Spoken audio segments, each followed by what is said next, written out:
밖에서 바라보는 날카로운 시선 외부자들 지금 시작합니다. 우리 지금 만나. 당장 만나. 당장 만나. 우리 지금 만나. 만나. 당장 만나. 당장 만나. 아, 야, 역시. 처음은 좀 벌써 저 백댄서 역할까지 야 역시 다르다. 다음에는 율동도 같이 하고. 오늘 같이 하니까 기분이 훨씬 좋네요. 혼자 할 때보다. 예. 오늘의 이 오프닝송은 문재인 대통령과 김정은 위원장의 세 번째 만남과 또 우리 외부자들을 방문해 주신 두 수습사원을 위해서 준비를 해본 거였습니다. 다시 만나서 반가운 장진영 변호사님. 반갑습니다.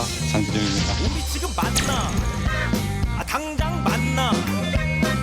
그리고 첫 만남이지만 기대가 넘치는 더불어민주당의 박영진 의원님 인사 부탁드릴게요. 안녕하세요. 박영진입니다.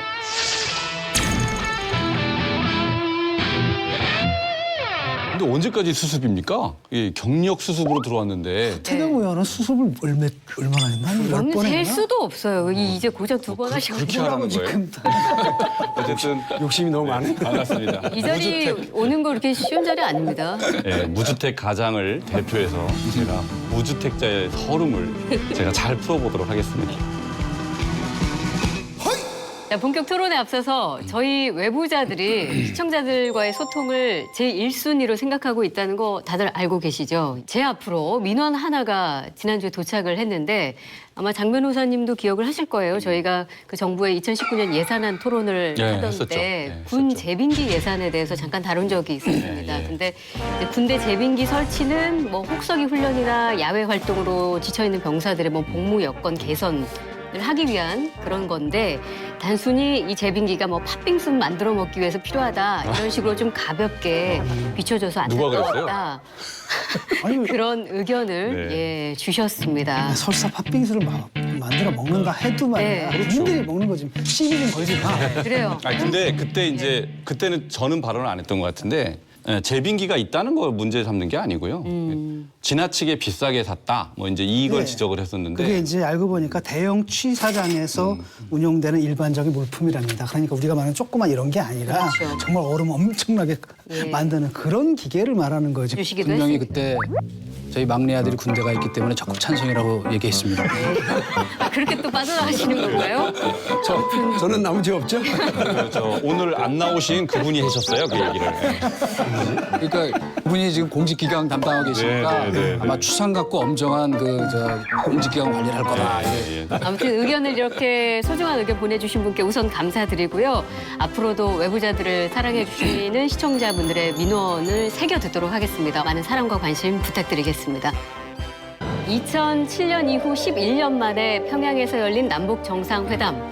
한반도 운전대를 다시 잡은 문재인 대통령은 바로 오늘이죠. 평양에 도착을 했습니다. 한반도에 더 이상 전쟁은 없을 것이며 새 시대를 열어나갈 확고한 의지를 같이 하고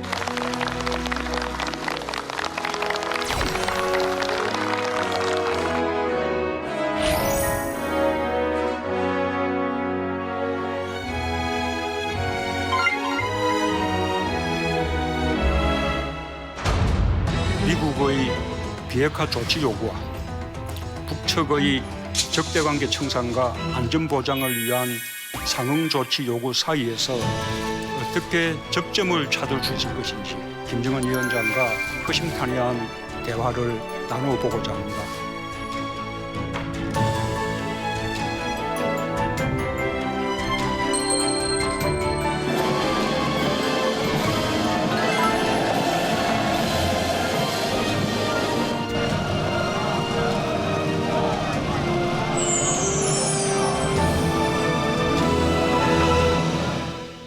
문재인 대통령이 어떤 루트로 평양을 가게 될지도 이 부분 관심을 좀 모았는데 문 대통령의 선택은 이제 서해 직항로 하늘길을 택한 거네요.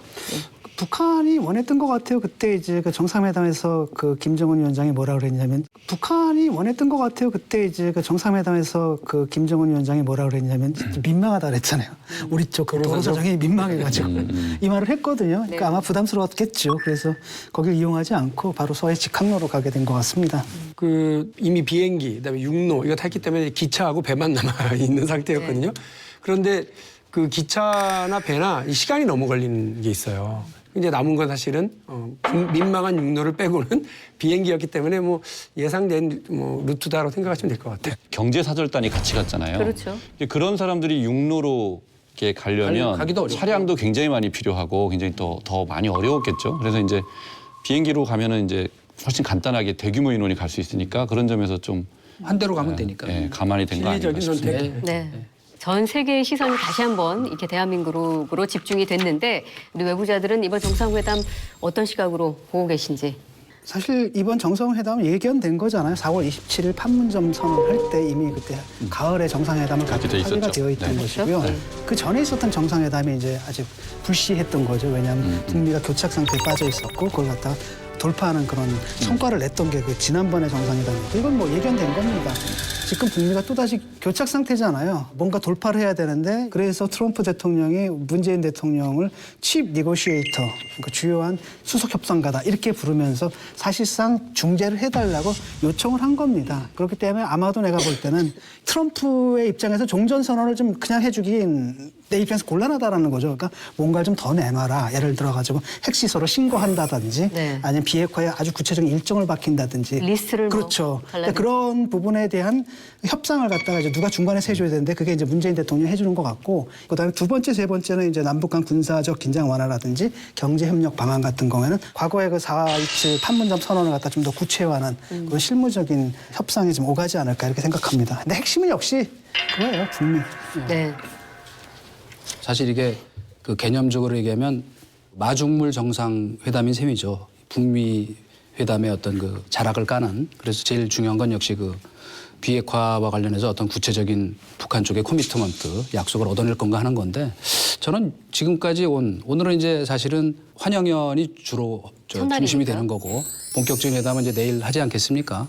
근데 그동안에 그 진행되어 온 경과를 보면 쭉 이게 4.27도 중요한데 북이 계속해서 지금 우리한테 얘기한 거는 2007년에 노무현 대통령이 방북해서 했던 14 공동성명의 합의 내용 그거를 이행하라는 청구서를 그동안 계속 보낸 거예요, 사실은.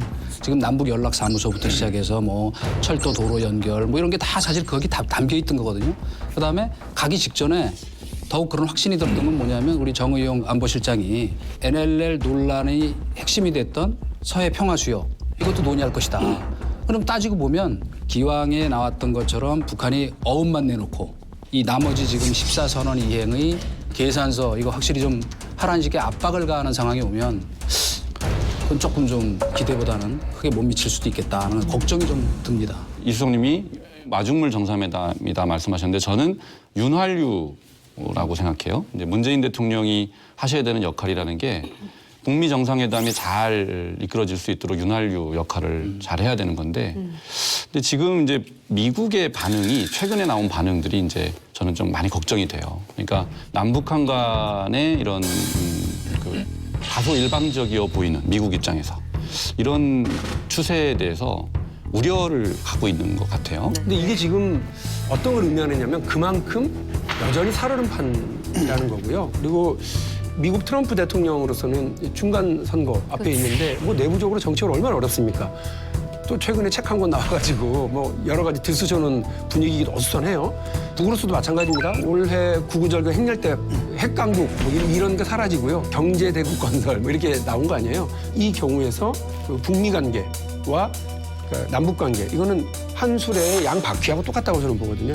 하나만 잘 굴러가면 제자리를 계속 도는 수밖에 없어요. 앞으로 못 나갑니다. 그래서 비핵화로 북미 관계를 풀어내고요.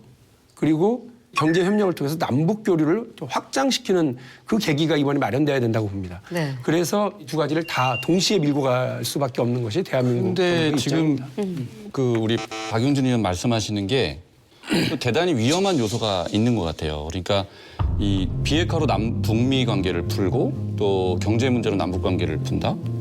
되게 이상적이 보이지만 이런 점 때문에 미국에서 굉장히 우려의 눈길을 보낸다. 그러니까 비핵화가 먼저 돼야 되는 거예요. 선행적으로.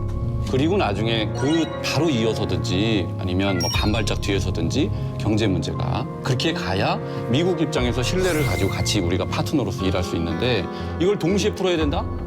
이거는 현실적으로도 쉽지 않은 문제고요. 또 외교적으로도 전략적으로도 좀 바람직하지는 않다. 제가 말씀드린 거를 그렇게 선후 문제로 볼 문제가 아니에요. 그러니까 평양으로 가서 남북 정상회담 문재인 대통령과 김정은 위원장과의 만남에서 이 테이블에 앉아있지 않는 미국의 트럼프 대통령도 매우 긴밀하게 이 문제를 바라보고 있을 거라는 거죠. 그러니까 우리가 급하다고 빨리빨리 좀 진도를 내자. 이전에 내왔던 숙제 빨리 풀자 이렇게 해본들 철도 조사하러 북에 가는 것조차도 무슨 기름 때문에 안 된다고 이런 말도 안 되는 이유로 못 갔단 말이에요. 그만큼 미국과의 관계를 같이 풀지 못하면 안 된다는 걸 다 알고 있고요. 다만 이번 테이블에서 내일 벌어질 정상회담 테이블에서 그 문제가 동시에 같이 얘기되고 풀어질 수 있기를 기대한다는 말씀입니다. 네. 뭐 작년 상황만 보더라도 이제 작년에서 북한은 계속 핵 개발을 갖다 고도화하고 있었고 그다음에 요즘 보도가 되잖아요. 오바마 정권에서 실제 북폭의 계획까지 갖고 있었다라는 거죠. 근데 이제 올해 상황은 어떠냐면 일단은 북한이 핵실험 중단했습니다. 핵실험 중단했을 뿐 아니라 핵실험장을 폐기했거든요. 그러니까 굉장히 긴장이 좀 완화가 된 상태잖아요. 이런 분위기를 갖다 북한은 계속 가져가고 싶어하는 거고 우리 입장에서는 자꾸 미국 눈치 볼 필요 없다고 보거든요. 우리 주권 국가입니다. 그렇죠? 그다음에 미국으로 하여금 좀 정량적으로 협상에 나올 수 있게끔 압박하는 역할까지도 우리는 해야 된다는 거죠. 우리는 사실 그러니까 북한을 압박할 뿐 아니라 동시에 또 미국도 압박할 수 있어야 되지. 그게 바로 주권 국가가 할 일이라고 봅니다. 진 교수님 말씀이 시원하죠. 그런데 종전선언문 보셨어요? 혹시 저는 종전선언문 어디 저 전쟁기념관인가 어디 갔더니 있더라고요. 이렇게 거기에 서명하고 날이 난 사람이 진짜로 미국하고 북한, 그다음에 중국 이렇게 돼 있죠. 한국은 없어요. 종전선언을 이끌어내야 되는 지금 그 목표가 있는데 우리는 당사자가 아니란 말이죠. 그런데 당사자가 아닌 우리가 주도적으로 뭘 하겠다라고 하는 게 그게 전혀 안 맞는 거예요. 지금 이미 판이 그렇게 틀어져 있기 때문에. 그런 점을 우리가 직시해야 된다. 그렇다면 만약에 그런 논리다라는 우리가 종전선언문에 우리 들어갈 수도 없는 거예요. 그 말이 됩니까 그게? 예? 휴전선언문에 없는 주체가 어떻게 종전선언문에 들어갑니까? 그런 논리라는 건 말이 안 되는 거고 제가 말하는 건 뭐냐면 이런 겁니다. 남북 간 연락사무소 이런 거 만드는 거 미군이 굉장히 떨떠름하게 볼 수가 있다라는 거예요. 우리는 이거 해야 됩니다. 저 사람들이 좋아하든 안 하든 간에 우리가 할 수 있는 건 해야 돼요. 지금 예컨대 유엔의 그 제재 있지 않습니까? 제재가 허락하지 않는 것을 제외하고 나머지 우리가 할 수 있는 것들은 해야 된다는 겁니다. 남북관계 개선을 위해서. 그게 왜 좋냐면은 북한한테 우리가 요구할 게 있기 때문이에요. 저 사람들의 불신을 덜어줘야지 우리가 그들한테 니들 좀 더 양보를 해라라고 할 수 있는 거 아닙니까? 그것 때문이지 뭐 북한한테 잘 보이기 위해서 하는 거 이런 거 아니잖아요 지금. 누군들 이 한반도 평화와 그 통일의 대로를 걸어가는 걸 반대할 사람이 누가 있겠어요. 네. 다만 이제 그거를 우리가 어떻게 어떤 로드맵을 갖고 슬기롭게 만들어 갈 거냐 하는 순서와 방법론의 차이라고 우리가 서로 폭넓게 이해하고 내일부터 시작되는 그다음에 이어질 거 아닙니까, 그죠? 유엔에서 그 한미 간의 정상회담하고 그 뒤에 이제 바로 본판이 되는 북미 정상회담까지 지금 비핵화와 종전선언이 톱니바퀴 돌아가듯이 맞물려 돌아가면 제가 보기엔 그런 것들은 사실 문제가 안 돼요. 지금 뭐 동력이 될 만한 가시적 결실을 얻어내기를 바라는 거 아니겠습니까? 근데 아마 제 생각에는 이 오늘 밤에 저희 외부자 이 내용을 모니터해가지고 김정은 위원장한테 보고하지 않을까? 외부자들이 이렇게 얘기하는 거 보니까 야 그거 좀 과감하고 통 큰 거 마련해서 내일 내놓으라 딱 이러지 않을까? 네, 야당은 판문점 선언 이행에 필요한 예산안이 북핵 퍼주기다 이렇게 하면서 맹공을 펼치고 있는데 비용 추계서를 지금 국회에 제출하지 않았습니까? 근데 진 교수님 이 안에 어떤 예산들이 지금 담겨 있는 거죠? 판문점 선언 비준 동의안과 비용 추계서를 이제 국회에 제출했죠. 지난 11일에 올해 편성 예산이 1,726원입니다. 그걸 보게 되면 철도, 도로 연결 및 현대화 사업 그리고 산림 협력, 사회문화 체육 교류, 이산가족 상봉, 남북 공동 연락사무소 운영을 위한 2,986원을 추가 편성해가지고 다 해서 총 4,712억 원입니다. 근데 제가 보기에는 이번에 국회에다가 그 비용 추계를 낸 게 상당히 그 국회 입장에서는 불쾌하게 느낄 법하다. 그 근거가 남북관계 발전법이에요. 그러니까 이제 많은 분들이 오해하는 게 국회에다가 비준을 동의해달라고 동의 요구서를 보낸 것에 대해서 이게 무슨 조약이냐? 그게 비준 동의가 되면 법률의 효력을 갖게 된다는 것이냐? 이렇게 이제 비판이나 아니면 오해를 하는 분들이 있는데 그건 아니고요. 조약은 국회가 비준 동의하면 법률의 효력을 갖죠. 근데 그 조약이라는 것은 국가 간에 체결된 계약을 조약이라고 하는데 이 남북 합의서는 헌법 조문이 아니고 남북관계 발전법이라는 그 법에 의해서 비준 동의가 되는 거예요. 근거법이 헌법이 아니라 남북관계 발전법이고 남북관계 발전법에는 그렇게 딱 돼 있어요. 남북관계는 국가 간의 관계가 아니라 통일을 지향하는 관계의 잠정적인 특수관계다. 이렇게 돼 있어요. 그 남북관계 발전법 21조에는 국회는 국가나 국민에게 중대한 재정적인 부담을 지우는 남북 합의서에 대한 동의권을 가진다. 이렇게 돼 있어요. 그러면 과연 국민한테 중대한 재정적인 부담을 지우는 내용이 있느냐. 이제 이게 중요하잖아요. 근데 이제 판문점 선언을 보면 제가 보기에는 남북 공동 연락사무소 그다음에 이 철도와 도로 연결 요 두 개가 이제 아마 예산적으로는 굉장히 큰 예산이 필요한데 그 중에서도 철도하고 도로죠. 근데 이게 지금 각 기관별로 예측한 걸 보면 시티그룹에서는 한 52조, 그다음에 미래에셋 대우 연구소에서는 92조 정도로 추산을 하고 있단 말이에요. 그런데 국회에다가 이번에 보낸 그 예산안에 보면 많으면 4천억 아니면 뭐 2,900억 정도만 예. 붙여서 보냈어요. 이거는 정직하지 못한 거죠. 판문점 선언에 부수되는 예산이 요 정도 소요되는데 그중에서 2019년에는 요 정도가 필요하다. 이렇게 얘기를 해야 국회가 그걸 이해를 할 거 아니에요. 그런데 전체적인 소요 예산은 얘기하지 않고 2019년도 예산만 딱 포함시켜서 보내니까 국회 입장에서는 불쾌하다. 이렇게 볼 수가 있는 거죠. 근데 이제 문제는 야당의 입장에서는 이런 겁니다. 내가 볼 때는 그 비준을 해주면은 이거 괜히 들러리 쓰는 것 같아. 근데 비준을 안 해주면 또 여론에 역행합니다. 지금 71.8% 국민들이 비준하라고 요구하고 있거든요. 그러니까 하는 게 바로 뭐냐면은 사실 비준을 해주는 척하면서 안 해주는 게 바로 뭐냐 물고 늘어지는 겁니다. 그래서 비준안 자체 문제가 있다 이런 식이죠. 예. 근데 지금 문제는 뭐냐면 이 예산안은 별 의미가 없는 겁니다.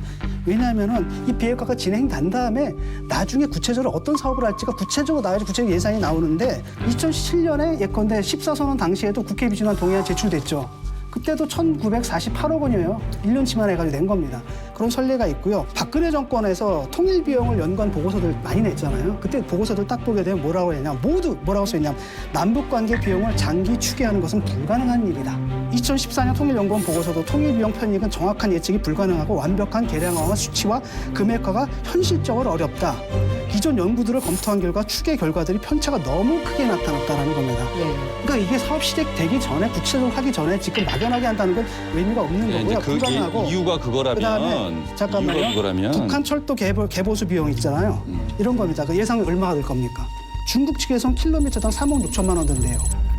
그런데 러시아 측에서 뭐라 그러냐면 킬로미터당 41억에서 56억이 든다는 겁니다. 엄청난 차이인데. 15.8배예요. 16배 차이거든요. 지금 이런 거 가지고 추계 내가지고 이게 무슨 이런 것까지 갖고 와야 우리가 승인해 준다. 이게 말이 되냐라는 거죠. 지금 과거에는 아마도 5년치를 갖다 내라고 법이 돼 있었는데 그게 규정이 완화가 돼가지고 5년 미만이나 이상도 된다라고 얘기가 됐다는 거죠. 그렇다면 규정상 아무 문제가 없다는 겁니다. 아무 문제가 없는 게 아니고요. 정부의 입장에서는 당장 내년에 할 수 있는 것만 그 비용만 지금 하는 게 합리적인 거죠.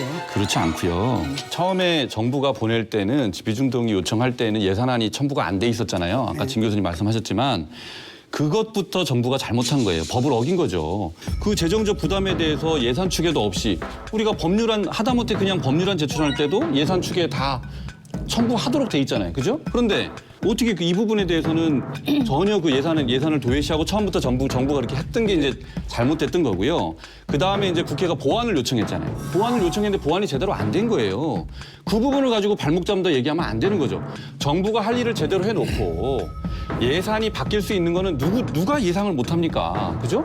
그러나 지금으로서 예상할 수 있는 범위는 이 정도다라는 정도는 계산을 해서 그리고 내년도에는 이 정도만 쓰겠다. 이렇게 해야 국회를 존중하는 게 되는 거죠. 그게 예상할 수 있는 게 내년치까지예요. 말씀을 역으로 좀 돌려서 말씀을 드리면 지금은 야 꼼꼼하게 해서 비준동의 우리한테 받아 이렇게 얘기를 해야 되는 게 국회가 할 일이에요.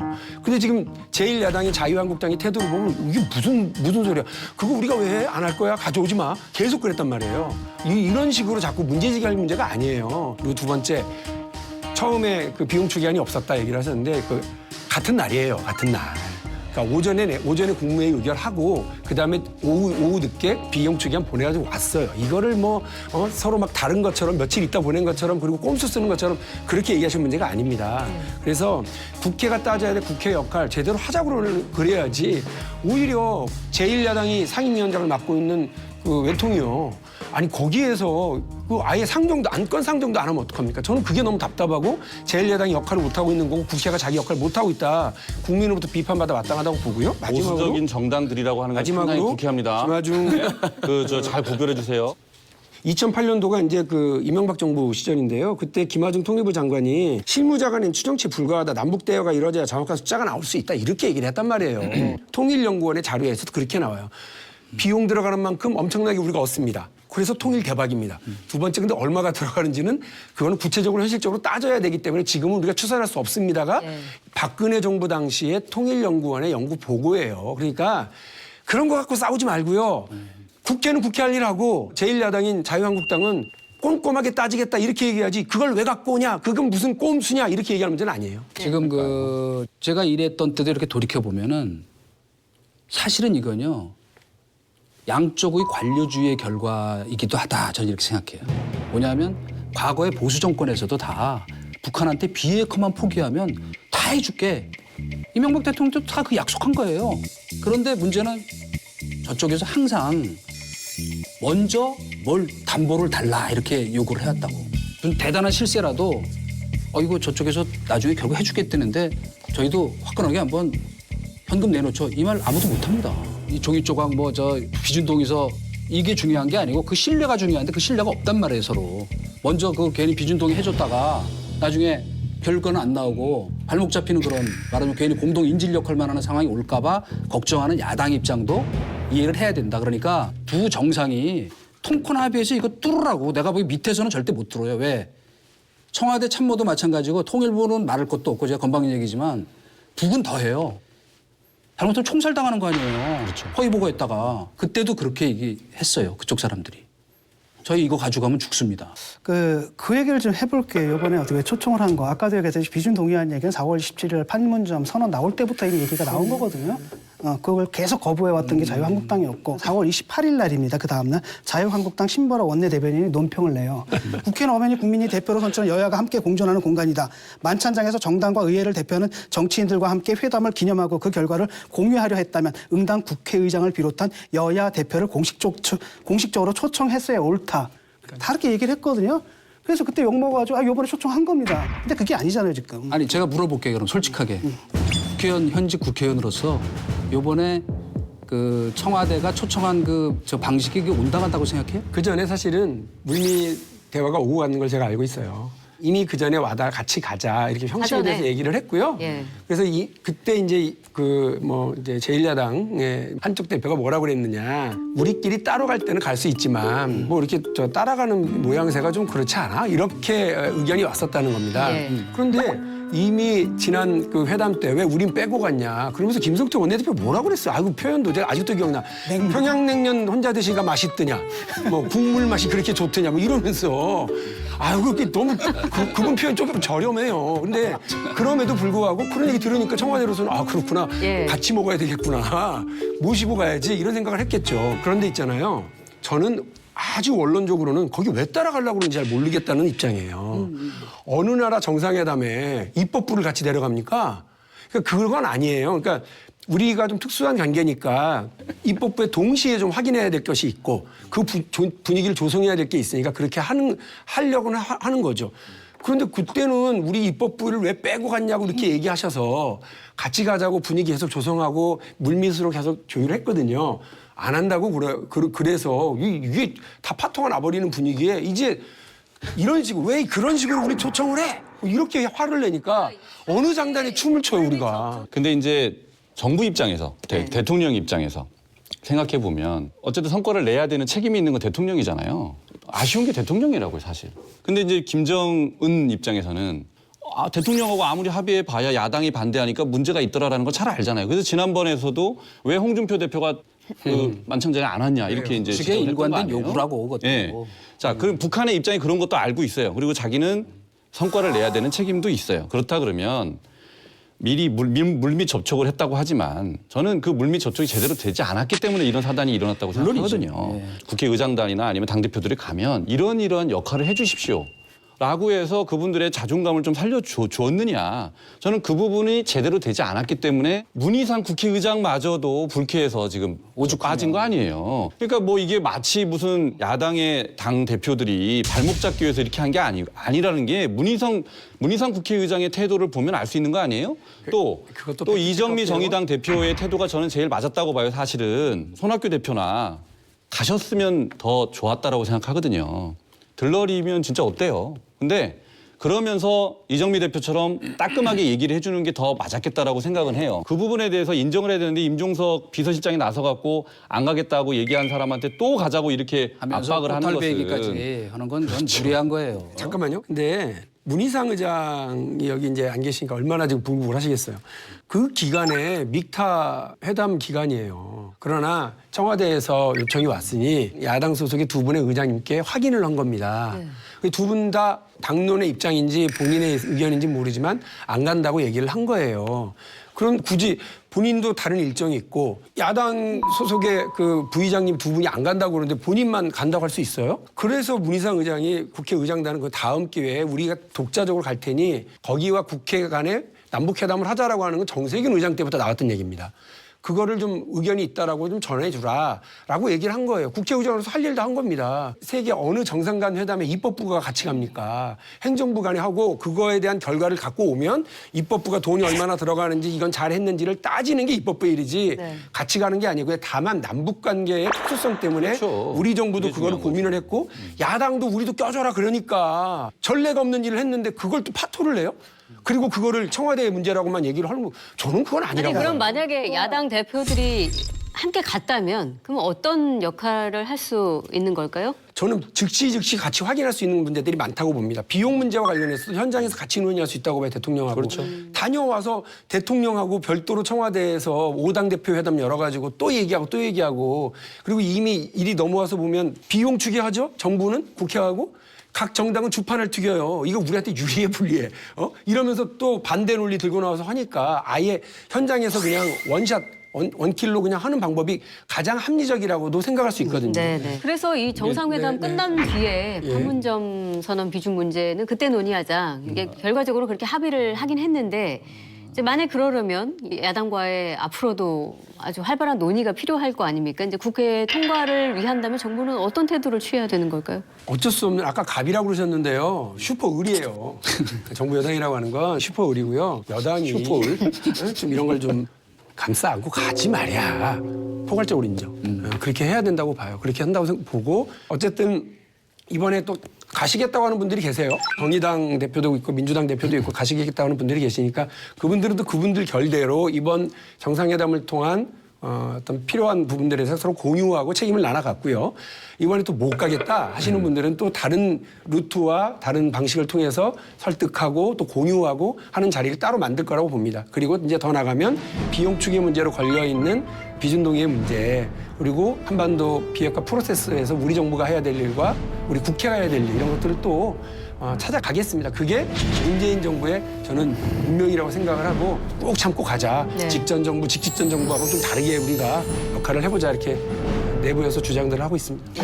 저는 이제 판문점 선언 비준 동의안에 관해서 적어도 바른미래당 같은 경우에는 비준 자체를 해주지 않겠다 뭐 이런 뜻은 전혀 아닙니다. 아까 말씀드린 대로 법에서 정한 절차를 제대로 지키지 않았기 때문에 국회 입장에서 그걸 지적을 한 건 지극히 타당한 거고요. 근데 이제 지금 자유한국당하고 민주당이 그 부분 가지고 좀 대립이 너무 심하니까 바른미래당의 그 김관영 원내대표가 중재안을 내놓은 거죠. 판문점 선언 정신에 대해서는 우리가 지지 결의를 해주자. 비준 동의안은 여러 가지 좀 부족한 게 있으니 그게 보완이 되면 그 이후에 동의를 해주자. 그래서 선 지지 후 동의. 이렇게 중재안을 낸 거거든요. 근데 저는 그 중재안이 굉장히 합리적이라고 생각합니다.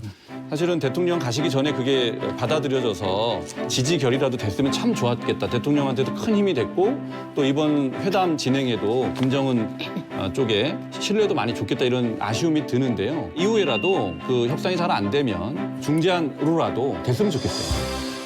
예. 야. 집값 잡아야 되는 거 이제. 집값 잡고 이제 큰일 났다. 시급을 어떻게 잡아? 말이 이게 되는 제일 해결이 안 나는 문제죠? 아 이거는 답 없어. 네. 서울 서울 아파트 값이 역대 최장 기간 오름세를 기록 중입니다. 한 채 거래 가격이 반년 만에 매수 문의가 그치지 1억 원 않고 넘게 올랐습니다. 투기와 집값은 끝까지 잡겠다는 각오로 이번 대책을 마련했습니다.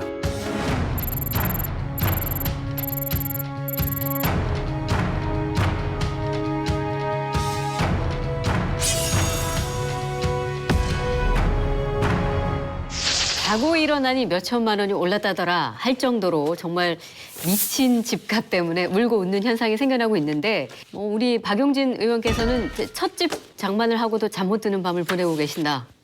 지금 전셋집을 살고 있습니다. 그 아파트, 강북구에 있는 아파트. 어떻게 하다 보니까 집주인이 막 그렇게 힘들게 해가지고 이제 나가기로 했어요. 근데 나가기로 하면서 집을 살까 말까. 왜냐하면 어차피 남의 돈 빌려갖고 은행 돈 빌려가지고 대출 받아서 사면서도 박용진 저거 국회의원 되는데 집 샀대 이렇게 네. 소문 날까봐 사야 되나 말아야 되나 되게 퀘스천 마크가 있었어요. 근데 그 집에서 전세를 2번 이렇게 했는데 아니 세상에 2번째 살 때는 7천만 원인가를 더 올렸어요.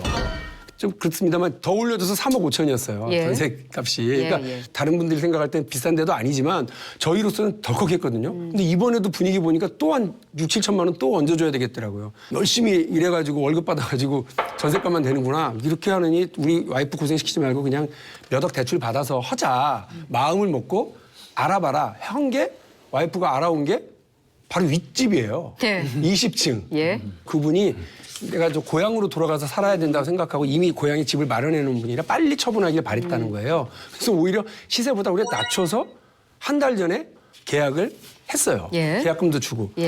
근데 이게 웬일이에요. 한 달 사이에 갑자기 막 뛰는데 주인 집분이 아이고야 이건 집값 여기 오르는 걸 보니까 계약금을 물어주더라도 취소하는 게 낫겠다.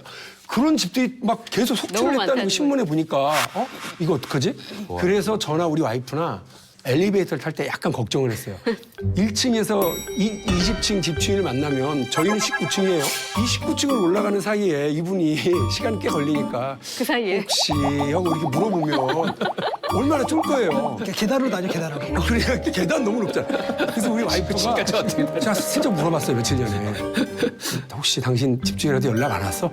우리 그 중개해준 부동산 업자가 전화가 왔는데 안 받았어 이러더라고요. 전화를 피하고 계시네요. 그런 집들이 너무 많은 게 예. 거액 계약금 배상해도 매매에 걷어들이겠다 이런 경우가 너무 많아서 막 싸움도 많이 나고. 저는 오죽하게 해서 진짜 지금 지난번에 방송한 이후로 제가 이제 무주택자라는 게 이제 전국에 다 소문이 나갔고 예. 동네에서 어디 가는 데마다 너는 집도 못 사냐 변호사가 뭐 이러면서 더 실질적인 스트레스는 사실은 내년 2월에 이제 만기가 오는데 얼마를 올려달라 그럴지 알 수가 없는 거예요. 그렇죠. 그 스트레스 때문에 정말 우울증 걸릴 지경이에요. 그러니까 이게 네? 지금 꽤 오랜 시간 지금 토로하셨잖아요.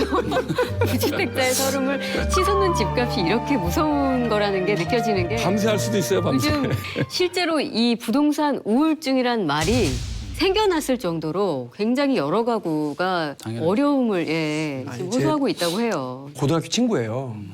근데 이 친구가 절절한 문자를 저한테 보내왔습니다. 용진아, 나 연봉 1억 넘는다. 그런데 대출 받아서 집을 살까 말까 했는데 안 샀다. 그런데 이제 집값이 이렇게 뛰니까 황당하다. 그리고 LTV도 걸려 있어서 40% 걸려 있어서 대출을 받아서도 집을 못 사는 상황이 됐다는 거예요. 맞아요. 이 상황이 돼서 그래서 와이프하고도 엄청 싸운다. 집값 안 뛸 거야, 잡힐 거야. 자기가 주장을 그렇게 했대요. 자기는 믿었다는 거죠. 그러면서 맨 마지막에 용진아 너 그 정권 잃는 수가 있어 이거예요. 그럼요. 정권을 잃는 정권 잃는 수가 있다. 있고 우리 정부 관계자들도 최선을 다하고 있습니다. 그 부분만 알아주시면 좋겠습니다. 예. 저는 우울증 극복하는 방법을 나름대로 이제 열심히 노력을 하고 있어요. 이틀 전에 일요일 날 마라톤 대회를 나갔다 왔어요. 그래서 미친 듯이 뜁니다. 미친 듯이 뛰고. 뛰면서 아파트는 쳐다보지 않는다. 그냥 실내에서 그냥 머리 쳐박고 뛰어요. 그냥. 실내 뛰고. 아유, 진지하게 진짜 이 집값 때문에 강남 전세 팔고 강북 와서 집 사세요. 그러면 돼요. 지역구 바꿀래요? 네? 지역구 바꿀 거면 그런 얘기 하세요. 아니 그건 거기 지역구도 아니잖아요. 저는 거기 국회의원이에요. 왜 저한테 지역구 같은 가격 위원장에 쓴거 보세요. 그럼 같은 가격이 아니에요. 뭐 부당 거래가 되는 거예요. 그러니까 우리 지역구에서 우리 동네 싸다고 얘기하는 게 좋은지 모르겠다. 그러니까 이제 이해가 가네. 바로 강북구 살기 좋습니다. 네, 살기 좋은 바로 곳입니다. 이제 그게 이제 좀 이따 우리가 얘기하겠지만 이상하게 집값이 싸서 그렇죠. 늦었어. 살기 좋은 곳입니다. 바로 그게 거기 사시는 분이 얘기하니까 설득력이 있는 거지. 강남에 사시는 분이 그 얘기를 하면 그게 바로 마리 앙뚜아네트 헌법이 되는 거예요. 그러니까 장하성 청와대 정책관장 이야기 하시겠죠? 왜저 우유 없대니까 왜 우유만 먹으려고 그래? 계란이나 저것도 먹지. 그 복잡한 교육 인프라 이런 게 다 종합적으로 작용하는 게 지금 주거 문제거든요. 그러니까 아주 면밀한 정책 믹스로서 다뤄줘야 된다. 이게 굉장히 사실은 이 대책만 제대로 세워도 제가 보기엔 성공한 정권 소리 들을 거예요. 그렇습니다. 근데 부동산은 대책이 없다고 봐요. 그냥 솔직히. 이번 솔직히 대책도 우리가 인정을 한다. 그럼 나도 그냥 왜 자꾸 손대갖고 또. 그러니까 왜냐하면 또 문제는 뭐냐. 대한민국 국민들이 다들 자기 집 한 채 갖고 싶고 그래도 담합해가 자기 집값 올리려고 하잖아요. 그러면서 또 반대편으로는 정부에 향해서 집값 내리라고 또 그 사람이 그 사람이야. 뛰는 집값 위에 나는 담합. 이런 말까지 생겼습니다. 이게 일부 입주민들 사이에서는 진짜 실시간으로 집값을 감시하는 단체 대여방이 생겨나고 있다는 거잖아요. 또 그걸 어떻게 잡느냐, 어떻게 찾아내느냐 이런 문제도 있고 어떻게 보십니까? 그 부동산에서 이른바 싼 매물을 내놔야 자기한테 주문이 들어오기도 하고 집을 알아봐달라는 요청이 들어오니까 집값을 올리기를 원하는 분들이 담합을 해서 허위 매물로 신고를 한다는 거 아니에요. 예. 그게 조금 싼 값이 나오면 여기에 대해서 뭐 이제 관계 당국에서 허위 매물 신고가 어디서 특정하게 많이 들어왔었는지 이런 뭐 건수를 확인하겠다고 하는데 이게 과연 가능한 일인지 잘 모르겠어요. 얼마나 많은지 모르겠어요, 이 사람들이. 얘기는 많이 실제 뭐 들었는데 일부 강남 쪽이나 이런데 그 아파트는 단지마다 자기네 회원들끼리만 들어와서 볼 수 있는 커뮤니티 사이트가 있어요. 그런 데서 뭐 일부 뭐 있는 걸로 저도 알고 있고 또 저도 뭐 이렇게 건너서 듣고 있는데 조직적으로 뭐 이렇게 이루어지는 것이 아니고 저는 그거는 일벌백계로 만약에 뭐 한 군데 정도 한두 군데 적발을 해서 처벌하면 아 이거 이렇게 하면 안 되는구나 하고 없어지리라고 생각해요. 그게 무슨 참 슬픈 일이에요, 근데. 그게. 그렇죠. 정말 슬픈 일인 게 네. 예를 들어가지고 5억짜리 아파트를 갖다 담합해가지고 7억 받아 2억을 더 받겠다는 얘기잖아요. 그러니까 남의 돈 2억을 생으로 갈취해서 자기들 나눠 갖는다라는 거예요. 오케이 거기서 끝난다면 오케이 합리적이기까지 해. 근데 문제는 뭐냐면 자기도 그거 팔면은 딴 데서 살 때 거기서 똑같은 걸 당하는 거 아니야. 네. 자기 아들한테 사줄 때 똑같은 걸 당하는 거고 왜 그런 사기를 서로 치냔 말이야. 법적으로 혹시 제재하거나 처벌할 수 있는 그런 방안 같은 건 없습니까? 그거는 업무방해죄가 돼요. 형법상. 이제 형사적으로 이렇게 처벌이 될 수 있긴 한데요. 이 담합이 지금 부동산 폭등 현상의 주된 원인은 아니거든요. 근데 부총리까지 나오셔가지고 이 부분을 이렇게 강조해서 말씀하시는 것은 물론 이거 처벌돼야 돼요. 이렇게 해서는 안 됩니다. 그러나 이 부분을 강조할 일은 아니다. 이 주민들의 욕망이라는 게 있는 것이고 그 부분을 희생양으로 삼아서 핑계로 대서는 안 된다는 거예요, 정부가.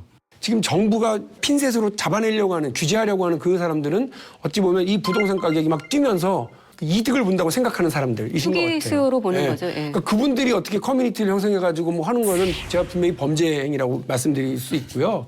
그게 아니라 그냥 이 동네에 딱 한 채 가지고 같이 살면서 괜히 집값 뛰면 좋아서 하는 분들이 있으면 그거는 범죄도 아니고요. 어찌 보면 자기 살 깎아먹는 거니까 그런 거 안 하시는 게 좋을 것 같아요.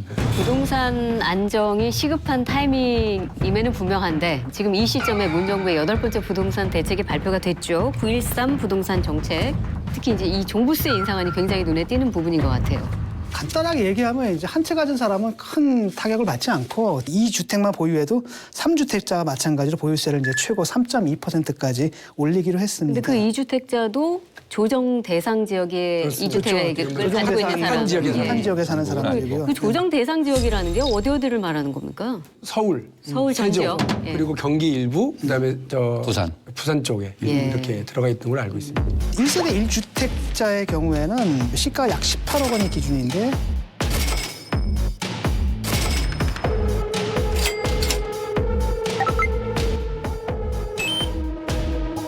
현행보다 약 10만 원 정도 1년에 10만 원. 한 달에 10,000원 정도 오르는 거거든요. 그러니까 거의 변함이 없다고 보는 거고요. 2주택자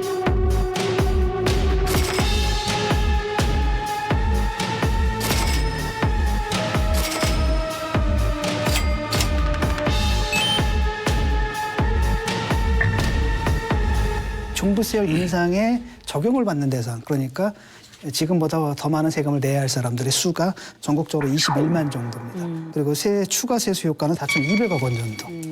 그러니까 이게 이제 부동산 상승으로 인한 일단 불로소득이잖아요. 그중에 이제 4,200억 정도를 갖다 국고에서 세금으로 좀 환수한다. 이 정도입니다. 실제로 이 종부세 적용되는 인원이 21만 8천 명이라고 했는데 그게 비율로 따지자면 어느 정도나 되는 걸까요?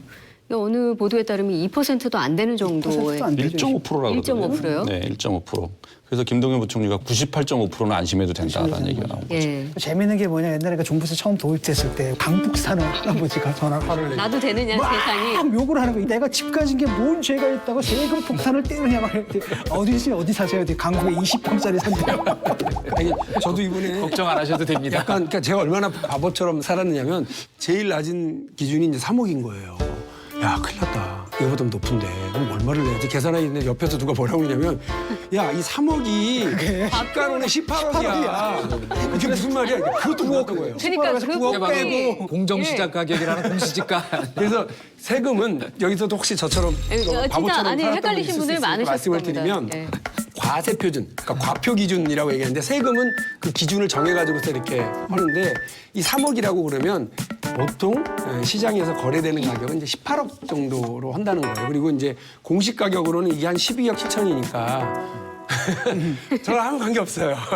아무 관계 없고 이 3억이라고 그래서 아, 내가 집 사는 가격인가 보다라고 저 박용진처럼 바보처럼 생각할 필요는 전혀 없더라고요. 네, 그러니까 아까 말씀하신 것처럼 1.5% 정도에게만 해당되는 그러니까 18억짜리 내가 18억짜리 집을 가졌어도 예. 그렇죠? 1년에 내는 돈이 10만 원 정도만. 10만 원 정도 더 내는 돈이에요.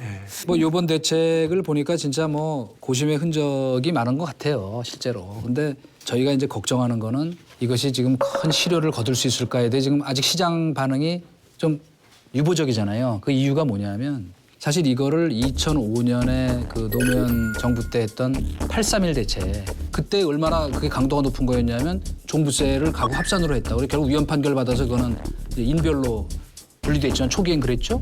그다음에 양도세도 무조건 일괄적으로 50% 때렸다고. 최고 36%까지 있는 거를. 그러니까 아주 굉장히 강도가 높은 대책이었는데 이번에 8번째 대책학에 대해서 가장 핵심적인 문제가 뭐냐 하는 저는 똑같은 거라고 생각하는데 정책에 대한 신뢰예요. 지금 집값 안 올라간다는 말 믿고 지금 집 안 샀는데 지금 그냥 진짜 화가 나죠, 그죠? 박근혜 정부 때 빚내서 집 사라는 얘기를 들었어야 되는데 아니 어쨌거나 그런 생각을 하고 있어요. 정체성이 뭐예요 도대체? 원래 다른 미래로 가려면 이렇게 원래 우울증이 좀 자기에는 정체성이 심각하게 없는 거지. 돈에 무슨 여야가 있어. 무주택자의 정체성.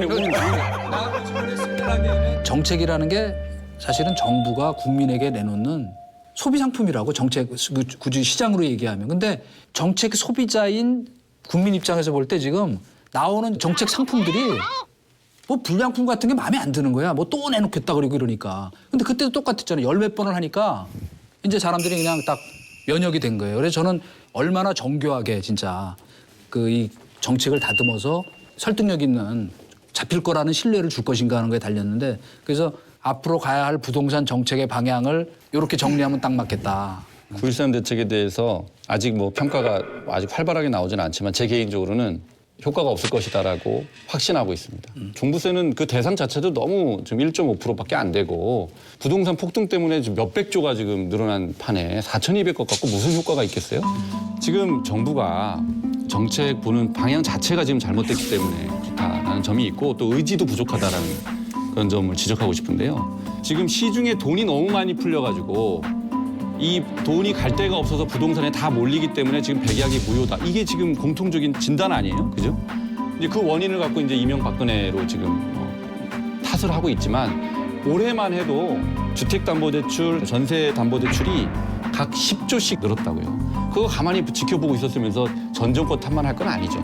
그 많은 자금들이 부동산에 풀려가지고 부동산이 폭등하고 있다라고 한다면 결국은 이제 금융권에서 돈 빌려서 집을 산다는 거 아니에요? 근데 이제 김현미 장관이 금융으로 투기하는 것을 막겠다 이렇게 얘기를 했어요. 저는 그 말은 굉장히 잘한 말이라고 생각하고요. 문제는 그 말을 실천하지 못해요.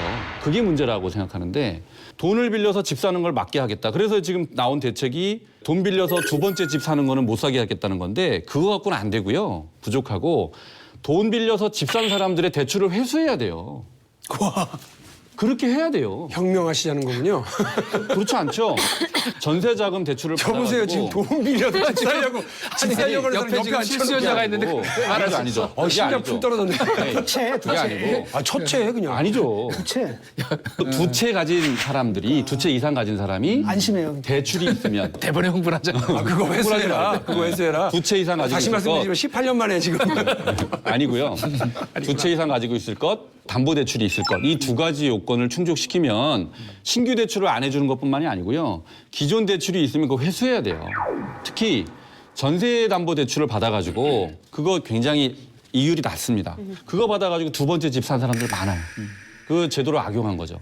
그런 사람들 철저하게 조사해서 회수해야 돼요. 근데 그게 현실적으로 지금 어려운 게 지금 그 주무장관이 김현미 장관이 1가구 2주택이에요, 보니까. 두 채를 갖고 있어요. 그리고 지금 문재인 정부의 다주택자 소유 현황 이래가지고 보니까 이 대목에서 강경화, 일이 유영민, 아니었어요. 송영무, 김현미, 도정환, 김영록, 박능우, 이효성 이런 분들이 2주택 이상 가진 분들이에요.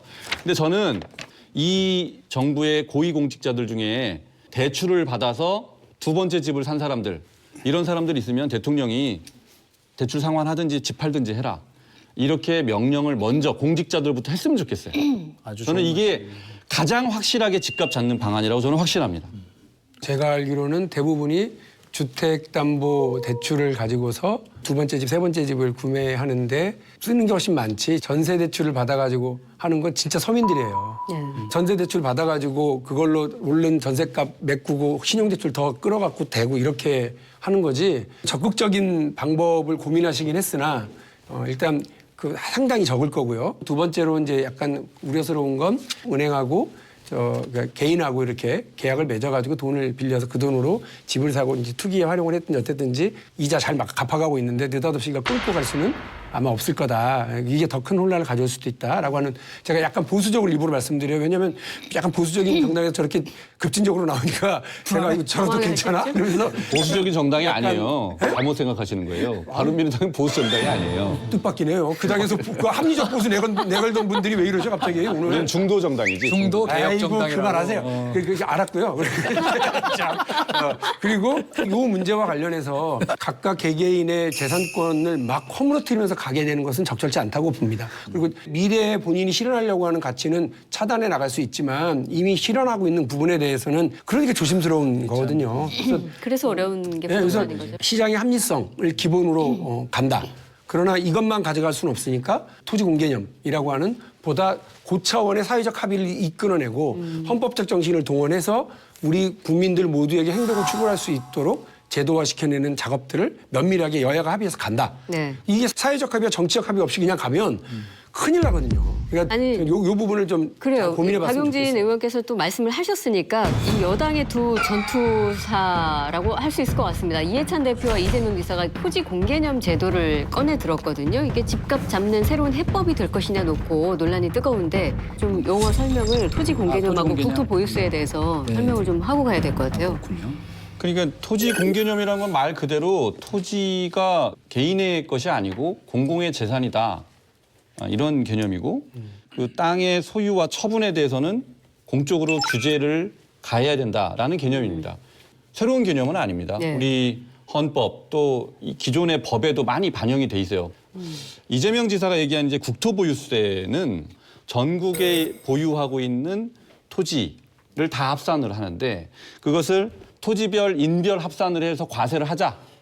그래서 걷어들인 세금을 국민 기본소득으로 다 나눠주자. 이게 이제 이재명 지사의 아이디어거든요. 근데 이것도 저는 좋은 하나의 아이디어 또는 뭐 방안이 될 수 있다라고 저는 생각을 하는데 근데 이제 이거보다 더 좋은 것은 아까 제가 말씀드린 거 있잖아요. 그게 더 친시장적이고 또 덜 기본권을 훼손하는 그런 면이 있다. 제가 하나 그 지금 이미 89년도에 나와서 토지 초과 이득세, 택지 소유 상한제, 그리고 개발이익 환수제가 이른바 토지 공개념의 3종 세트 아니겠습니까? 근데 그 중에 그 토초세하고 그 택지 소유 상한제 같은 경우는 위헌 판결이 났어요.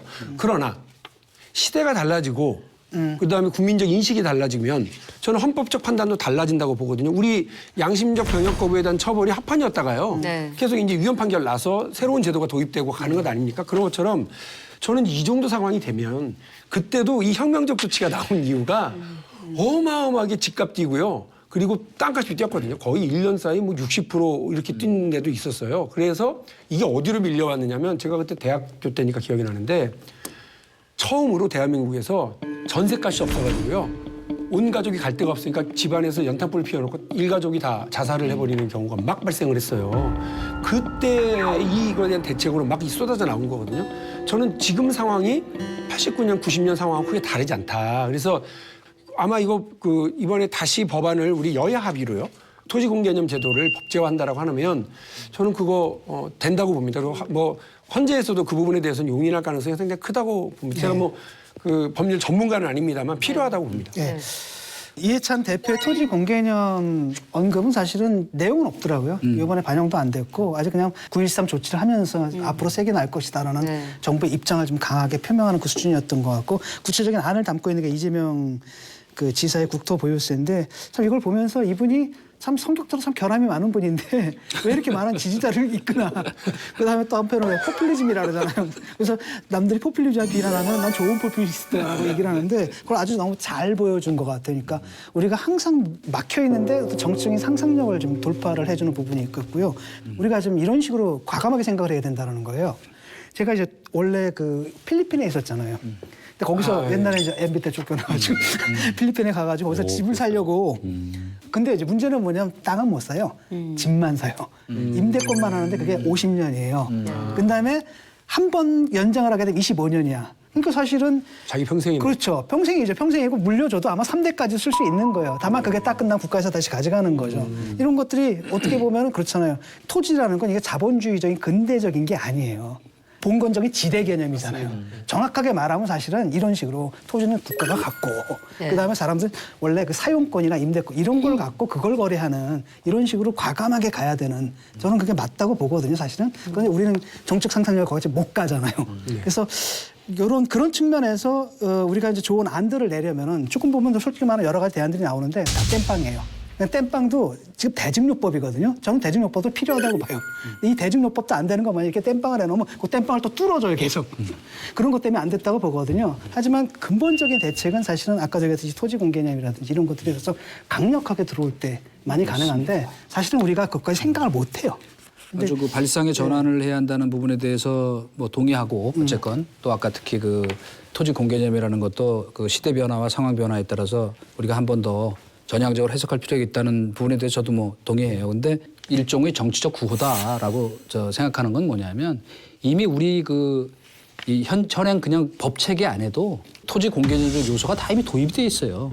그리고 우리 이재명 그 지금 지사 말씀하신 거는 조금 너무 나갔어요. 국토보유세 그렇죠. 근데 그거는 차라리 다 그렇게 할 거면 토지 다 몰수해가지고 저 국가가 관리하지. 그러니까 개인을 제가 비난하는 게 아니라 토지 공개념을 넘어서 우리 그래도 자유시장 경제 질서, 사유재산권 자체를 아예 좀 근본적으로 부정한다는 느낌을 준다.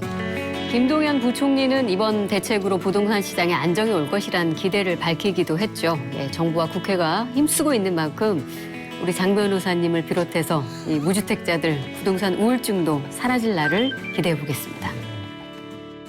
김성태 원내대표가 대한민국 정치권에 작은 공 하나를 쏘아 올렸습니다. 문정부의 소득주도 성장 대항마로 출산 장려금 2천만 원을 지급하고 또 성년이 될 때까지 8천만 원, 총 1억 원을 지급하는 출산 주도 성장을 제시를 했는데 국회부터 국민들까지 반발이 아주 상당한 것 같습니다. 이런 반응을 예상하지 못했었던 걸까요, 아마?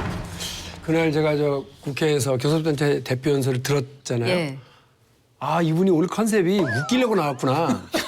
아, 농담하시는 걸로 웃기려고 알았습니까? 작정을 했어요. 그러니까 시작할 때부터 마이클 잭슨 문워크 막 틀더라고요, 거기서.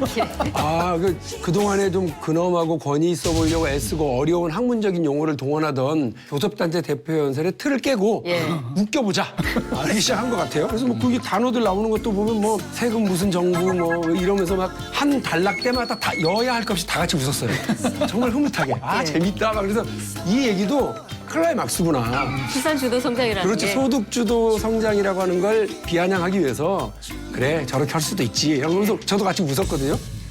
나중에 와서 되게 진지하게 얘기하더라고요, 이 양반이. 이 양반이라고 그러면 안 되겠구나.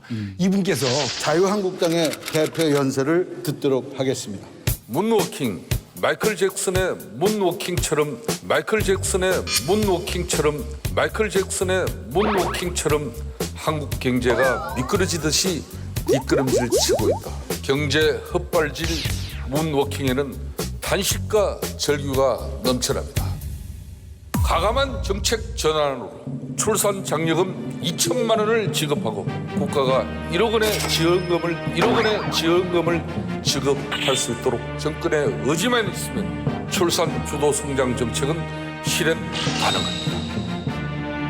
세금 퍼주기냐, 뭐 네. 복지 병이냐 이렇게 얘기하던 자유한국당이 조금은 이제 태도가 변화해서 출산 절벽에 맞서서 우리가 어떻게 해야 된다. 정부가 적극적으로 개입하자라고 하는 얘기를 본격적으로 이제 하는 것 아니냐. 그거 말고는 긍정적인 측면이 별로 없는데 공무원 직원 17만 4천 명을 하려고 하는 그 예산을 1위로 빼면 된다는 거예요. 그 2년 전에 자기 당의 당 대표이자 대통령 후보였던 분이 공무원, 소방, 경찰 하겠다고 국민을 편안하게 모시겠다고 했었던 그 공약이고 뭐고 다 저리 보내버리고 그런 돈 다 필요 없어. 어디 저 세금으로 공무원을 키워. 안 돼. 그래서 그 돈을 다 빼가지고 저희 출산 주도 성장을 하면 된다. 이렇게 얘기를 하신 거. 그러니까 상당히 괴팍한 방식이죠. 아, 이분이 그냥 처음부터 끝까지 일관되게 웃겼으면 좋은데 그게 아니라 중간에 좀 진지하게 얘기했는데 그거 자체도 제가 볼 때는 크게 근거가 없어서 오히려 이분이 타겟팅했었던 여성들, 또 젊은 청년들 이런 분들이나 많은 가정들에게 상당히 이제 기분 나쁘게 만들어버린 거죠. 네. 약간 우려스러운 경향입니다. 저는 그 발표가 있었던 날 저녁에 기자들하고 이렇게 자리를 같이 하고 있었어요. 아, 오늘 이런 얘기가 나와서 난리가 났다. 근데 이제 그 자리에서 나왔던 그 의견의 대부분이 저렇게 젠더 감수성이 없나. 어떻게 그 단어 선택을 저렇게 하냐. 출산 주도 성장이라니. 이게 이제 원내대표 연설을 하면 그래도 이제 중요한 분들 뭐 대변인이라든지 이렇게 또 이렇게 돌려보고 이렇게 할 텐데 안 걸러졌다는 거거든요. 그래서 이 자유한국당이 갈 때까지 갔구나 그런 얘기를 했던 적이 있었어요. 아니, 실제로 진짜 뭐 돈만 주면 아기를 낳는 게 여성이냐, 여성과 출산을 성장의 도구로 생각하는 그 시각 자체가 틀렸다. 이런 비판이 그 이후에 굉장히 많이 쏟아졌습니다. 용어 자체도 이 저출산 원인과 책임을 여성에게만 지우지 말자. 적게 낳는다는 저출산 대신 아이가 적게 태어난다. 그런 의미로 저출생. 으로 용어를 바꾸자. 아, 이런 의견도 나오고 있더라고요. 그런 접근도 정말 문제였고요. 예. 실제 그걸 딱 얘기할 때 전 머릿속으로 누가 지나갔냐면 허경영 전 대통령 후보 훅 지나가더라고요. 네. 그분이 그때 약속했던 게 결혼하면 1억. 그치.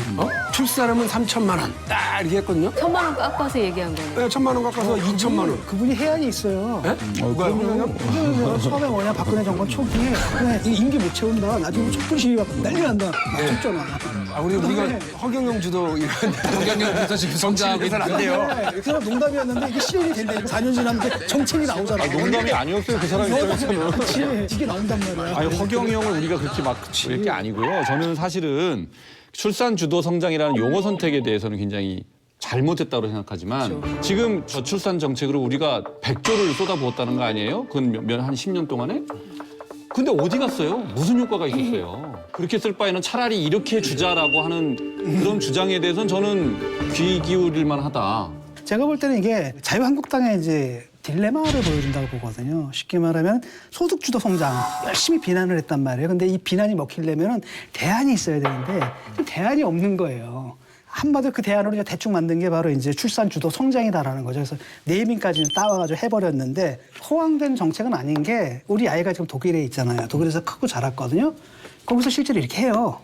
외국인인데도 불구하고 한 달에 30만 원 그렇게 그 수당을 받고 그다음에 이번에 대학에 붙었거든요. 그래서 대학에 가면 대학 졸업할 때까지 아동수당이 나와요. 그걸 합치니까 얼추 1억이 되더라고요. 그걸 준다라는 거죠. 여러 가지 방안 중에 하나예요. 이것 때문에 돈 1억 받는다고. 왜냐하면 1억 받아봤자 뭐 합니까? 집값 2억 오를 텐데. 저출생의 원인이다라는 게 결국은 이제 주택 문제. 돈 벌어가지고 다 집값, 그 대출금 갚는 데 쓰이는 거고. 근데 교육 문제, 등록금도 엄청 비싼 데다가 대학 가게에서 온갖 사교육비, 그다음에 또 성차별 문제입니다. 여성들 회사에서 애 낳는다고 얘기 못 하잖아요. 뭐 출산도 뭐 20번 매겨감사한다며. 그다음에 갔다 오면 경력 단절되고 그러니까 안 하려고 하는 거고. 그다음에 임금 차별 문제도 있는 거죠. 비정규직 중소기업 이런 노동자들 같으면 아예 그 돈 갖고 애를 키울 수가 없는 이 복잡한 문제를 푸는 가운데 보조적인 수단으로 그 얘기가 돼야 되는데. 제가 막내를 일본에 있을 때 낳았어요. 95년인데 그때 벌써 외국인인데도 30만행을 주더라고. 그런데도 일본도 출산 문제가 해결이 안 됐죠. 그죠? 역대 모든 정권에서 거의 예외 없이 저출산 고령화 대책위원회라는 거를 뭐 이름은 조금씩 다르지만 다 했는데 변죽을리는 대증요법 차원의 대책만 내놨었지 근원적으로 노인 인구를 어떻게 경제력 있게 일할 수 있도록 만들 거냐라든가 가임 여성들의 출산율 높이고 하기 위해서는 무슨 어떤 인프라를 만들어야 되냐는 사실 진지한 고민이 저는 없었다고 봐요. 맞습니다. 사실 이 모순된 방향성을 지적하는 그런 시각도 있는데 그러니까 출산 장려 정책 중에 하나인 아동수당 있잖아요. 근데 아동수당은 반대를 해놓고 출산 주도 성장 하자. 이게 얼마나 설득이 되겠느냐. 세금 퍼주기예요. 퍼주기인데 문제는 이제 아까 그런 출산 주도 성장이다 이런 식의 굉장히 자극적인 발언과 함께 이제 김학용 의원이 또 이 논란에 기름을 붓는 그런 또 이야기를 하셨더라고요. 이제 출산율이 이렇게 낮은 것은 이제 젊은 사람들 탓이다 이런 취지로 얘기를 한 것을 두고 우리는 어렵지 않았냐. 그래서 뭐. 근데 이제 그 원문을 보니까 지금 젊은 사람들은 자식보다는 내가 당장 행복하게 살고 내가 여행 가야 되고 그러다 보니까 이게 사실 덜 낳는 거다. 젊은 사람들은 이제 자기 행복이 더 중요하게 생각하니까 애 안 낳는다 이런 건데 이제 이런 것 때문에 그 김성태 원내대표 발언하고 맞물려 가지고 자유한국당이 저출산 문제의 해결을 지금 잘못 짚고 있고 뭐 또 해결 의지가 있느냐 이런 욕을 먹는 거죠. 네, 그 발언을 조금 첨언을 하자면은 그 얘기를 합니다. 앞에서 이제 우리가 흔히 그 저출산의 원인으로 꼽는 얘기들 막 해요. 그게 하나고 두 번째는 이제 가치관의 변화를 얘기를 하는 거거든요. 그다음에 뭐라 그래요? 저는 후자가 오히려 더 많다고 생각합니다. 그러니까 쉽게 말하면 저출생의 문제 가장 중요한 원인이 바로 젊은 애들의 가치관의 문제다라고 얘기를 한 거거든요. 그러니까 황당한 거죠. 그러면 젊은이들 가치관 바꾸기 운동을 해야 되는 거거든. 물론 있어요. 그러니까 가치관이 변화되고요. 철학적인 문제로 점도 있어요. 있죠. 예. 그 책임 있는 분들이 먼저 관심을 가져야 되는 건 뭐냐면 사랑하는 사람이 있어요. 가정을 꾸리고 싶고 아이를 낳고 정말 행복하게 키우고 싶은 아주 평범한 인생을 꿈꾸는 사람들이 있어요. 그런 사람들이 그걸 이루기 너무 힘든 사회가 됐다는 걸 인정을 해야 되는 거거든요. 얼마 전에 뭐 인터넷에서 상당히 많은 사람들의 눈물을 자아냈던 얘기가 그거잖아요. 비정규직 그 젊은 부부가 있는데요. 단칸방에서 시작을 했습니다. 근데 이 너무 삶이 힘들고 어려우니까 결혼 5년 만에 남편이 조용히 불임 수술을 하고 온 거예요. 그리고 둘이 끌어안고 울었다는 거 아닙니까? 그 얘기를 인터넷에서 이제 그 얘기가 돌아다니면서 기사화도 됐던 걸 제가 봤는데 당장 사랑하는 사람하고 결혼하는 것도 무섭고 둘이서 아이를 갖는 건 더 두려운 상황이 됐으면 그 문제부터 해결을 해야 되거든요. 하다못해 날짐승들 제비도 그렇고요. 비둘기도 그렇습니다. 다 둥지부터 짓고 거기에 그 알을 낳고 그걸 품어서 아이를 키웁니다. 근데 우리 인간이 말이죠. 그 결혼해서 마음 놓고 아이를 키울 수 있는 둥지 하나를 얻는 것이 두려워서 아이 낳는 걸 포기한다라고 하는 것 자체가 저는 우리 사회가 가장 정말 심각한 재난에 맞닥뜨려져 있다라고 보고요. 민주당의 공약이긴 했습니다만 지난 총선 때 어떤 고민을 했었느냐면 국민연금으로부터 정부가 돈을 끌어다가 장기 임대주택을 적극적으로 공급을 하자. 싼 가격으로. 획기적 발상이 있었거든요. 저는 지금 문재인 정부도 그때 우리 공약에 대해서 적극적으로 다시 검토해보고 발상의 전환과 새로운 도전을 좀 해보자는 제안을 드립니다. 그러니까 청년들이 출산 기피하는 진짜 이유가 약간 이제 뭐 여러 가지 인프라 그중에서 이제 뭐 경제적인 문제가 굉장히 크지 않느냐 그런 지적이 있잖아요. 그렇죠. 지금 동네 부동산들을 한번 돌아다녀 봤어요. 그런데 저희가 이제 동작이 지금 아주 부동산 폭등의 진원지 아닙니까? 그래서 얼만큼 심한가 그러고 한번 쭉 다녀봤는데 원룸 전세가 1억을 줘도 못 구한다는 거예요. 원룸이. 그래서 1억 5천을 줘야 원룸 전세를 얻을 수 있다는 거예요. 아니 그 원룸은 진짜 원룸이잖아요. 그 조그만 집이잖아요. 거기서 원룸에서 신혼부부가 살기도 어렵겠죠? 그럼 신혼부부가 적어도 살려면 투룸 아니면 뭐 20평대 아파트 그 서울에서 하려면 3, 4억이 있어야 돼요. 어떻게 3, 4억을 어떻게 감당합니까? 그래서 혼인 정년기에 아이들을 두고 있는 부모들이 애들이 결혼을 안 해서 걱정은 되지만 한편으로는 결혼한다고 할까 봐 겁이 난다. 네. 지금 아이들의 문제가 아니라 또 그 부모의 문제이기도 하죠. 똑같이. 그래서 애들한테 결혼해라라고 얘기할 수도 없는 거고요. 애 낳아라라고 얘기하는 건 더더욱. 그렇죠. 염치가 없는 거예요. 그런 염치 없는 어른들이 이런 얘기를 하니까 욕을 먹는 거죠. 우리가 인정해야 될 건 뭐냐면 이제 근본적인 대책은 없다. 솔직히. 왜냐하면 생각해보세요. 이 모든 게 주택 문제, 교육 문제, 성차별 문제, 임금차별 문제. 그다음에 애를 낳고 기르는 건 뭐냐면 사회적인 중요성 하나도 안 본 거예요. 그냥 개인으로 맡겨버린 거예요. 한 가정에 맡겨버린 거예요. 네. 그것도 누구한테 맡기면 가정 내에서도 여자한테 맡겨버린 거예요. 할머니는 그렇죠. 다 키우고. 그러다 보니까 당연히 이제 열심히 좋았지 여태까지는. 근데 문제는 뭐냐면 이게 부메랑의 대화가 돌아오는 거예요. 우리가 환경을 파괴하면 자연이 우리한테 복수하듯이 드디어 뭐가 되냐면 한국 사회 고질적 문제들이 하나로 합쳐져가지고 생물학적으로 복수하는 겁니다. 그래서 한국 사회가 재생산 위기에 빠진 거예요. 이 문제를 계기로 진지하게 생각을 해보면 그러니까 세 개의 사례가 있다고 저는 말씀을 드릴 수 있어요. 스웨덴, 프랑스, 그리고 세종. 세 군데입니다. 스웨덴은 우리가 복지천국이라고 얘기를 하지만 어디서부터 복지천국이 시작됐느냐면 인구에 대한 공포였어요. 그러니까 대공황 시절에 스웨덴의 인구가 막 급격히 감소하니까 알바 미르달, 군나르 미르달이라는 이 부부가 미래 인구 보고서를 냅니다. 여기에서 이분들이 이 여성이 경제활동을 시작을 하니까 출산을 안 해요. 그래서 이로부터 생겨나는 여러 사회적인 문제들이 있으니까 여성에 대한 사회적인 편견과 싸워야 되고 사회활동을 할 수 있도록 아이들을 국가가 키워줘야 되구나. 사회적으로 키워줘야 되겠구나. 또 이를 위한 사회보장제도를 만들어야 된다라고 그러면서 이게 1934년도에 이 보고서가 나오거든요. 사회복지 정책들을 벽돌 하나 쌓듯이 계속 쌓아오면서 한 세대를 넘어서서 40년, 50년 동안 만들어 온 것이 유럽에서 두 번째로 출산율이 높은 나라가 됩니다. 그러니까 이게 하루아침에 돈 막 퍼주고 이렇게 한다고 그래가지고 쉽게 이걸 넘어서지 않는 인프라의 문제다라고 하는 말씀이 정확하게 많습니다. 그리고 또 하나가 스웨덴 경우가 재밌는 거예요. 제가 이걸 스웨덴 공부하다가 안 건데 스웨덴의 가족제도가요. 우리랑 비슷하게 대가족 제도였대요.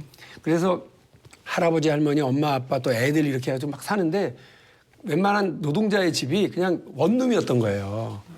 그러니까 저희 부부가 이게 사랑을 하기가 쉽지 않은 구조인 거죠.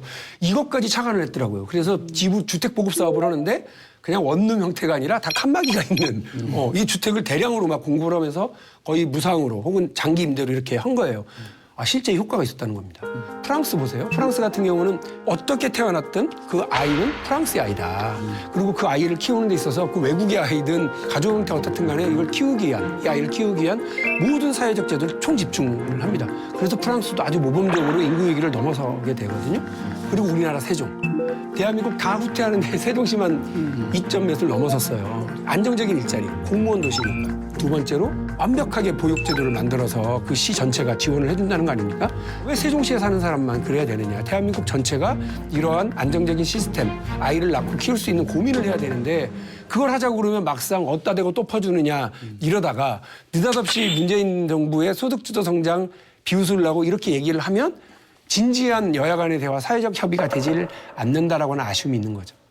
문재인 정부의 저출생 대책도 여러 가지가 있지 않습니까? 보면은 이제 특수고용직 자영업자에게 출생지원금이라고 해야겠네요. 네네.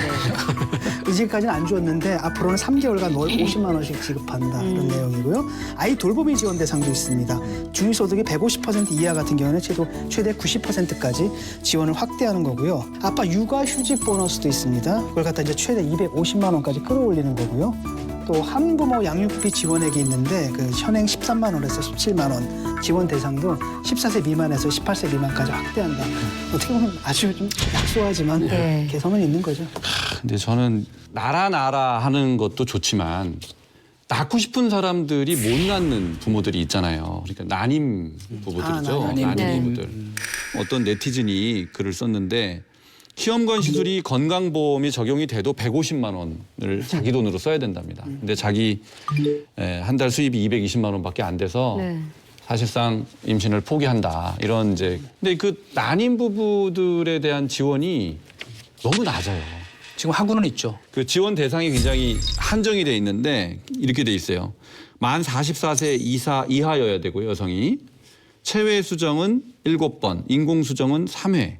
예, 이런 거 가지고는 부족하다는 거예요. 그리고 이제 저도 그 불임 클리닉 한번 가봤거든요, 몇 년 전에. 근데 진짜로 사람 많더라고요.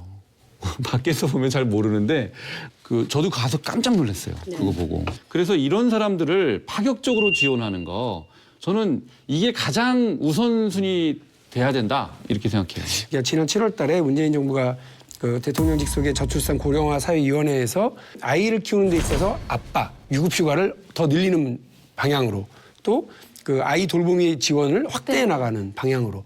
그러니까 그 아이를 키우는 데 있어서 들어가는 엄마의 스트레스 그리고 일과 육아를 같이 양립할 수 있도록 조건을 만들기 위해서 이제 벽돌 한 장 한 장 쌓는 거거든요. 한 번에 집을 확 찍어낸다고 생각하면 안 됩니다. 내 임기 5년 벽돌 한 장 쌓는다. 뻥 해가지고 이벤트로 보여주기 하는 그런 걸로 접근하지 말아야 된다라고 생각하고 그렇게 해야 됩니다. 대한민국에 수많은 위원회가 있는데 위원회에서는 해결되는 게 없어요. 책임을 떠넘기기 위해서 만든 게 혹평을 하면 위원회야. 우리도 이런 일 하고 있어. 그렇죠. 왜냐? 그걸 위원회로 만들어 놓으면 와가지고 그냥 회의만 하고 와요. 회의만 하고 페이퍼 돌리고 이걸 결정하고 컨트롤 타워로서 책임과 권한을 나눠주고 어떻게 해법을 만들 거에 대해서 직할 체제로 해야 된다는 점에서 이 장관급의 아주 책임 있는 자리를 임명해서 그 사람이 대통령에 직접 보고하고 그다음에 주택 문제, 고용 문제 이런 것들에 대해서도 직접 대안을 내고 할 수 있는 무슨 그런 자리가 진짜 있어야 된다 그런 생각이 들어요. 그런 부처를 하나 우리도 만들었으면 좋겠어요. 국가 소멸 방지당 뭐 이렇게 그러니까. 방지 장관 뭐 이렇게 해서 한 부처 장관 이렇게 얘기하셨는데 그거 또 하나의 부총리 자리 만들면 이 역할을 해가지고요 관련 그 부처를 정부 부처를 싹 다 총괄할 수 있는 그런 권한을 딱 줘야 된다고 봅니다. 수선 문제 해결. 그래서 제가 진보주의자로서 박수를 보냅니다. 그건 진보 보수의 문제가 아니고 국가적 과제잖아요. 정부가 오늘 10월에 저출산 3차 기본계획 재구조화 말이 좀 어렵긴 합니다만 한 번 더 발표를 한다고 합니다. 일하면서 아이 키우기 행복한 나라를 위한 정말 실효성 있는 아주 근본적인 그런 대책이 나오기를 저 역시 기대해 보겠습니다. 두 분 박용진 의원과 또 우리 장진영 변호사 함께 하셨는데 편안하게 제가 10번쯤 나온 것 같아요. 아주 이렇게 밝은 분위기로 그 서로의 이견은 이견대로 서로 존중하고 또 의견을 조율해 나가려고 하는 이런 그 토론 문화 저는 뭐 너무너무 환영하고 찬성하고 꼭 다음에 또 부르시면 얼마든지 제가 오겠습니다. 수습사원으로라도. 저는 이제 자신감이 생기시는가요? 네, 이제 내부자가 됐으면 좋겠는데. 내부자 욕심이 있어요. 정치란 욕심을 그냥 저렇게 정규직 사원으로 수술딱지 떼고. 그러고 보니까 외부자의 외부자구나. 그러네요.